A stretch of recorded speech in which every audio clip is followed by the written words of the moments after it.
Première question. Avec un plus 1 est égal à un plus 3, et sachant que le premier facteur u0 est égal à 1, comment je définis un en fonction de n? Attends.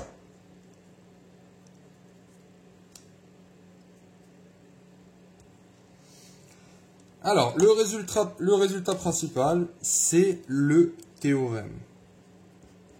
C'est la seule manière de le faire de toute façon. Donc le théorème, qu'est-ce qu'il nous dit? C'est quoi le résultat du théorème? Le théorème nous dit deux choses. Donc deux choses, une en fait. Il nous dit que si tu as un, donc le théorème, on va dire des suites arithmétiques, vu que là on a une suite arithmétique. Transformation de suite arithmétique. Donc il nous dit si un, donc si, sa condition, si un, une suite arithmétique est, si on a le premier terme, u0, alors, donc ça c'est alors, qu'est-ce qu'on peut avoir? On a une formule qui est la suivante. Un plus 1 est égal à u0 plus n plus 1 fois r. Avec r la raison et u0 le premier terme. Et ça c'est vrai pour tout n appartenant au naturel. Donc ça c'est le théorème.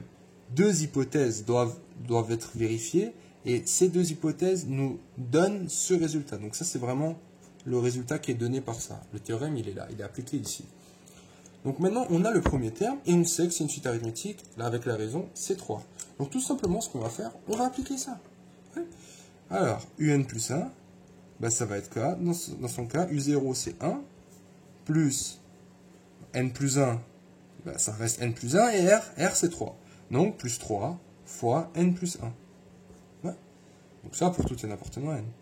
Après là je peux développer, donc ça me fait 1 plus 3n plus 3.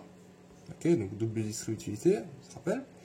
Et j'ordonne un peu, 3n il est tout seul, 1 plus 3 plus 4. Voilà, donc ça c'est le premier exercice. Donc voici ma suite. Wn, une suite arithmétique de raison, mon racine de 2, donc on peut écrire de cette manière. Donc ça c'est toi qui l'as déjà fait. Je te donne le premier terme, et maintenant à toi de m'écrire les suites en fonction de n. À toi de jouer.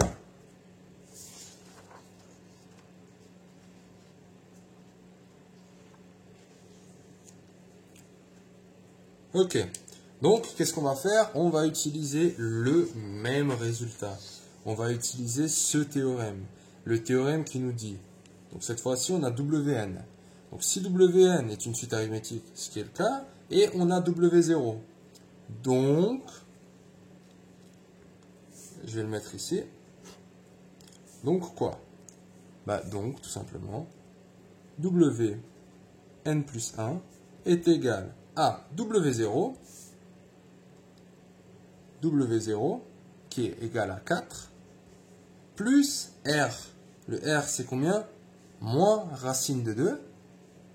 Donc là, moins racine de 2, j'ai une parenthèse, fois quoi? Fois le théorème n plus 1. Et ça c'est vrai pour tout n appartenant à n. Ok? Donc là, j'ai tout simplement appliqué ce théorème en remplaçant la raison, et c'est tout. Et u0 aussi. Bah ça, si je veux un peu mieux l'écrire, bah là le plus moins, je peux le simplifier, ça fait moins racine de 2, n plus 1. Écoute, on peut même le laisser comme ça. Pas besoin d'aller beaucoup plus loin.